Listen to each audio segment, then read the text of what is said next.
Bismillahirrahmanirrahim. Saya mau nerangkan arti kalimat ini. Urip, ojo kakean mikir, tapi zikir. Urip ya. Jadi orang hidup itu akan bisa hidup kalau banyak zikir. Kalau banyak zikir. Ibu-ibu pernah lihat ikan?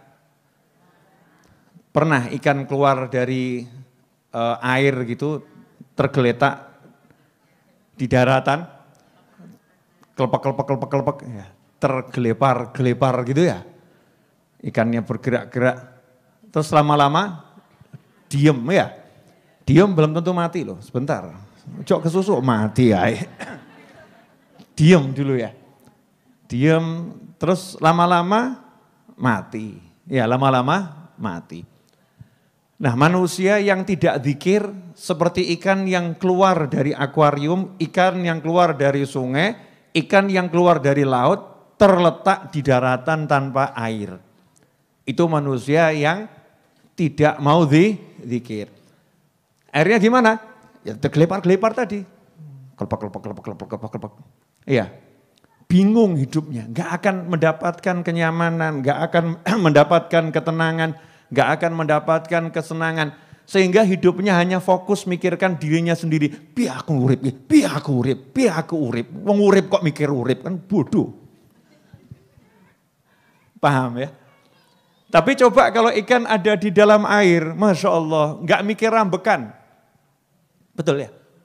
Gak mikir rambekan, obah ngalor, ngidul, ngetan, ngulon. Ya kan? Bagaimana dia bergerak dari utara ke selatan, dari barat ke timur, dari atas ke bawah, muter-muter, gak mikir ambekan. Kenapa gak mikir ambekan? Bagi yang belum tahu, ambekan itu bernafas. Karena mungkin ada yang dari luar negeri, ada yang dari luar pulau ya. Gak mudeng, ambekan itu apa Habib? Itu bahasa Jawa, artinya bernafas. Ikannya nggak mikir bagaimana bernafas, yang penting gerak terus. Kenapa dia bergerak terus, nyantai? Karena berada di dalam air. Lah kenapa sekarang banyak orang hidup kok tidak bisa menikmati hidup, yang dipikirkan cuman piye carane urip. Bagaimana caranya hidup, kenapa? Lah karena keluar dari air, ya kan? Akhirnya bingung, gelagepen, golek iki piye iki. Ya begitulah kondisi manusia akhir zaman saat ini, banyak yang gelagepen gitu. Gelagepen, bingung bagaimana cara hidup. Kenapa? Karena enggak ingat sama yang maha hidup. Enggak ingat sama Allah subhanahu wa ta'ala. Coba kalau hatinya Allah. Mesti ki setan bisi iki. Aku ngerti. Mesti waktu saya ngomong gini setan bisi. Allah ya Allah. Terus nek orang mangan ya piye bib. Mesti ngono ke setan iki. Masya Allah. Itu setan itu, jangan didengarkan.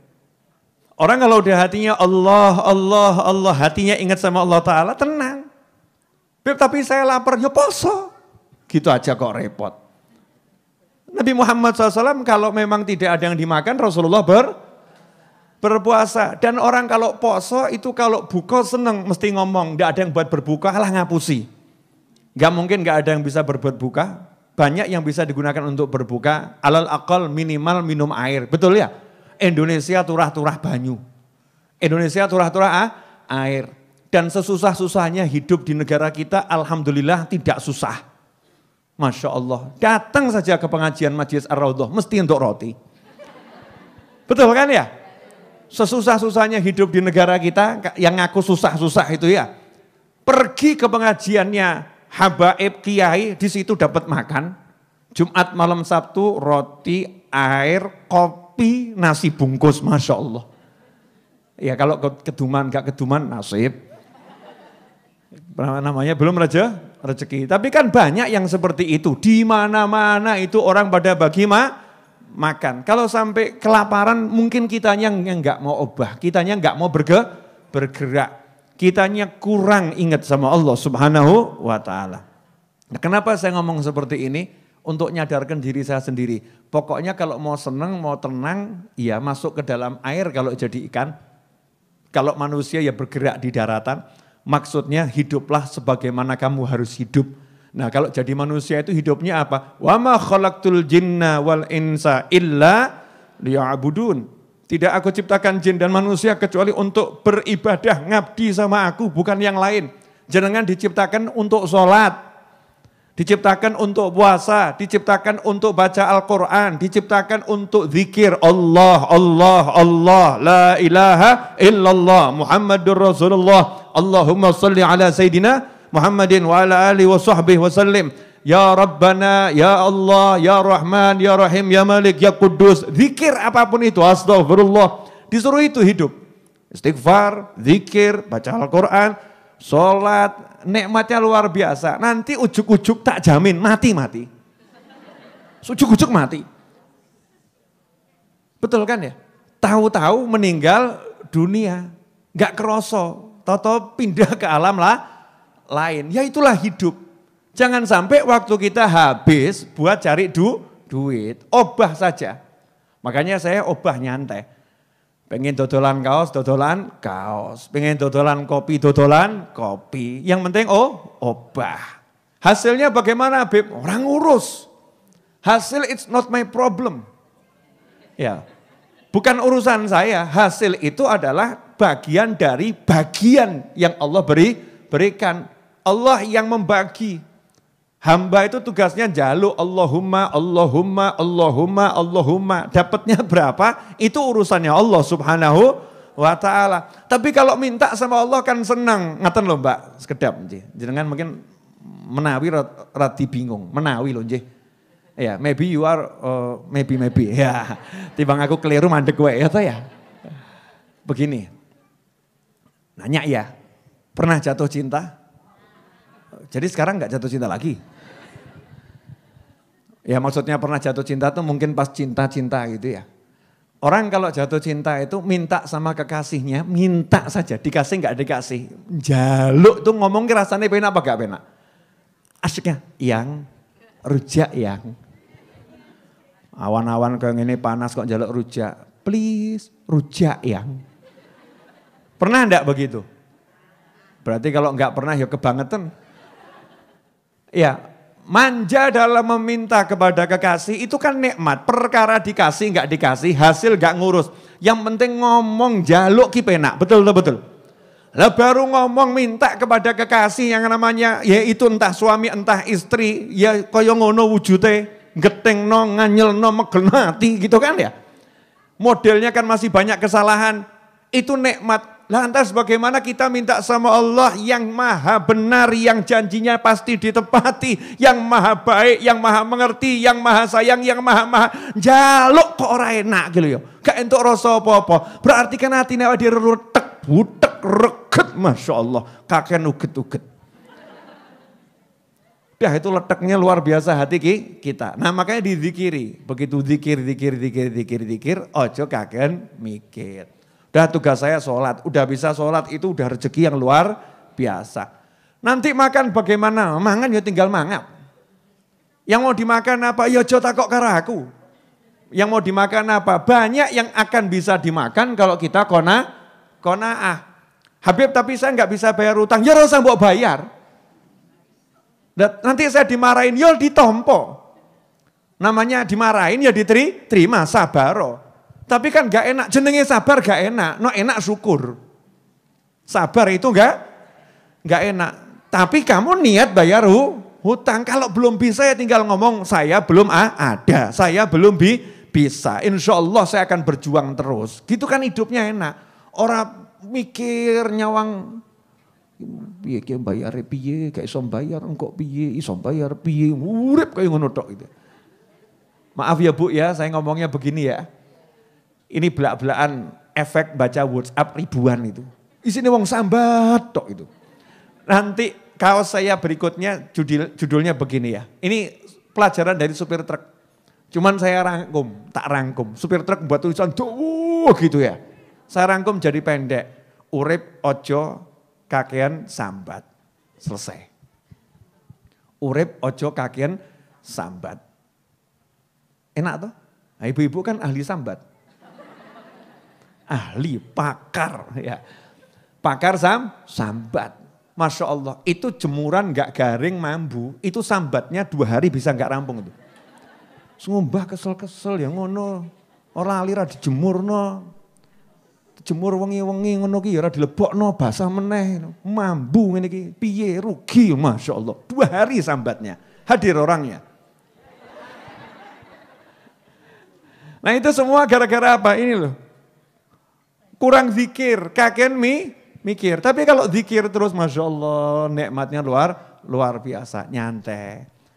Kayak Bu Seha wal Afiyah, Masya Allah mau bangun tempat untuk ngaji, ya butuhnya 600 juta, gak duit, nekat loh. Ya kan nekat, nyantai, sak kecekele, sak intue, insya Allah ya rampung, tenang saja. Ya tenang saja. Mau begini, mau begitu. Orang kalau sudah hidupnya zikir itu, ya nggak kaken mikir. Nggak kaken mikir bukan berarti nggak usaha loh ya, jangan salah loh. Kenapa sampai saya contohkan? Kadang saya ya rodok pegel sama yang belajar itu, kemudian oh gitu ya Bib ya. Jadi nggak usah dipikir ya Bib. Ya udahlah Bib, saya tak tinggal di rumah, ngawur awam. Nggak usah dipikir itu maksudnya nggak usah dibawa ke pikiran. Makanya saya sampai contohkan, ya umur 45 saya contohkan. Contohkan apa? Produksi kopi. Contohkan buat kaos. Sampai anak-anak Raudhah nanya, Bib buat kaos? Kabeh harus tak dol, nak perlu awakmu tak dol bareki. Paham maksud saya enggak? Saya mau nunjukkan ayo obah gitu, obah mama. Jangan beralasan dengan COVID ini 19 kondisi ekonomi anjlok, Masya Allah. Emangnya rezeki itu dari COVID? Rezeki dari Allah Subhanahu wa ta'ala. Itu ada yang gara-gara COVID tambah, alhamdulillah, moga-moga COVID-nya rodok suwe. Masya Allah, naudzubillah min dzalik. Loh kenapa? Wah dulu itu Bib, saya itu kerja susah. Sekarang kerja itu mudah. Mudahnya bagaimana? Mudah sekali. Saya jualan masker laku. Dulu jahit baju itu untung enggak seberapa, sok dipaidu. Jahit masker laris Bib ya. Tapi ya enggak dongo-ngono enggak loh ya. Tapi dalam hatinya alhamdulillah COVID membawa berkah, Masya Allah. Loh ada yang begitu, penyakitnya enggak suka, rezekinya suka. Ada enggak yang begitu? Ada. Masa enggak syukur? Kan harus syukur walaupun wujudnya enggak enak.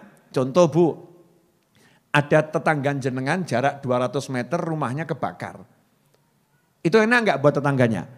Enggak enak. Jenengan toko material, seminggu kemudian dia bangun, kulaan sama jenengan. Jenengan bilang apa? Rodok kurang ajar toh. Alhamdulillah omai kobong. Rezeki gua aku. Ya tapi ya jangan ngomong begitu kan ya. Tapi dalam hati kan bersyukur walaupun dalam susah Allah kasih rezeki, maksud saya di situ. Jadi jangan bingung sama rezeki, apapun kondisinya yang ngasih rezeki Allah Subhanahu wa ta'ala. Urip ojo kaken mikir tapi zikir. Udah kamu seret gak seret sholat, seret gak seret ngaji, seret gak seret zikir, seret gak seret birrul walidain, bekti sama orang tua, seret gak seret senangkan suami, seret gak seret senangkan istri. Jangan jadi istri suami gak ngasih duit, tambah wajah itu menyeramkan. Dik ning apa? Pecuca, hadir orang ya. Entah di mana wallahu alam ya.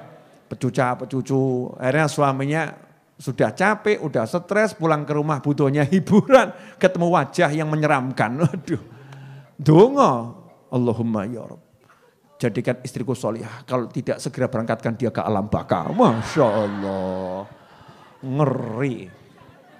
Dan naudzubillah min dzalik. Lo mungkin ada loh suami-suami yang mungkin ya menjerit seperti itu tapi nggak sempat ngucap, batin tok. Kapan mati ini? Gak mati-mati. Ibu mau dibatin seperti itu? Tidak, makanya tunjukkan wajah yang menyenangkan. Suami punya duit ya senang, suami nggak punya duit ya senang. Yang penting diajak sholat. Kalau suamimu nggak sholat nangis oh. Kenapa suamiku belum dapat hidayah ya Allah? Beri suamiku hidayah ngono ndonga jaluk. Minta sama Allah biar suaminya sholat. Bukan nangisnya kalau suaminya nggak punya duit, suaminya nggak sholat, nggak tahu nangis. Ya itu kuali itu. Ada enggak yang begitu? Mungkin ada. Podora sholatnya. Mungkin ada. Tapi kalau nggak punya duit, Nangis, ya Rob, kenapa rezekinya serutnya seperti ini? Gak sholat, nyantai saja. Alhamdulillah nih, banyak istri-istri yang WhatsApp ke saya, Habib, suami saya diajak sholat kok enggak mau ya Beb ya Beb. Masya Allah para suami, kalau punya istri seperti itu sama uang 2 triliun masih mahal istri yang seperti itu. Istri yang senangnya kalau lihat suaminya nangis, ini istri kalau lihat suaminya sholat, suaminya nangis ya, nangis dalam sholat maksudnya. Ya, istri yang senang kalau melihat suaminya sholat, ini istri yang luar biasa. Urip ojo kaken mikir, tapi zikir. Ibu-ibu siap? Siap apa? Orang mikir tapi zikir. Nah zikir itu diantaranya adalah membaca Al-Quran. Zikir itu diantaranya kalimat tasbih, tahmid, tahlil, takbir, istighfar, sholawat. Itu bagian daripada zikir. Zikir diantaranya cari ilmu. Zikir diantaranya bekti sama orang tua. Melaksanakan kewajiban, meninggalkan yang haram. Itu juga zikir. Artinya hidup itu taat saja. Beres-beres. Gak mungkin gak beres. Udah tau jenengan lihat. Lawang kita-kita ini yang masih ruwet saja ya beres satu persatu kan ya. Betul kan? Step by step beres. Padahal taatnya kita ini ya seperti apa toh? Ya masih kelas taat-taatan. Sok taat, sok lali, taat. Lupa, taat, lupa, taat. Itu saja ya alhamdulillah hidupnya tenang hatinya. Resah sedikit, tenang lagi. Resah sedikit, tenang lagi. Begitu taat, tenang. Begitu taat, tenang. Buktikan. Saya berapa kali nantang kok. Nantang sama yang hadir pengajian ya. Kalau jangan hadir pengajian di sini nih coba paksakan sumpek tekakno nang hatimu. Sumpek no. Tadi kalau mau berangkat punya utang banyak gitu ya. Coba sekarang itu bayangan utang banyak didatangkan. Mungkin bisa datang angkanya, datang banyaknya. Sumpeknya nggak bisa datang. Tapi kenapa begitu keluar dari pengajian, di jalan, di perapatan, sumpeknya datang. Kelingan dikit sumpeknya datang. Itu bukti kalau orang zikir itu hatinya tenang. Itu bukti kalau cari ilmu itu mendatangkan benteng untuk hati. Sehingga yang sumpek-sumpek gak bisa masuk. Makanya kalau pengen tenang ojo kaken mikir. Ngaten loh, penyebab sumpek itu apa? Mikir. Betul kan? Bojo dipikiri, anak dipikiri, tonggo dipikiri. Daripada dipikiri, dizikiri. Enak toh? Bojo ngomel-ngomel entah laki entah perempuan. Ya, ngomel, zikiri. Allahumma sholli ala sayyidina Muhammad.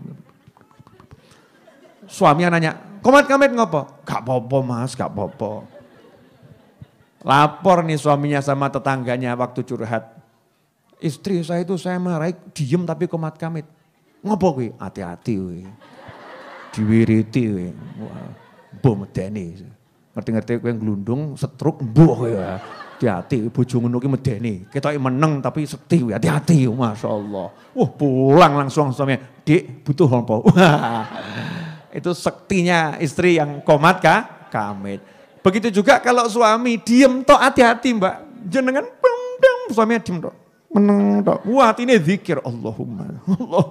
Nah, Allahumma ini lanjutannya kita kan nggak paham ini. Doanya orang yang dizolimi itu terkabul. Suami dizolimi donga Allahumma kayak ndang mati tenan awakmu. Doanya orang dizolimi itu kok kabul. Makanya hati-hati. Wahai para suami yang terzolimi, doa yang baik-baik. Wahai para istri yang terzolimi, doa yang baik-baik. Wahai masyarakat yang terzolimi, doa yang baik-baik. Jangan doa yang buruk. Donga sing apik. Enak atau urip ya? Ngedongane apik-apik. Dah, alhamdulillah. Ya Arhamar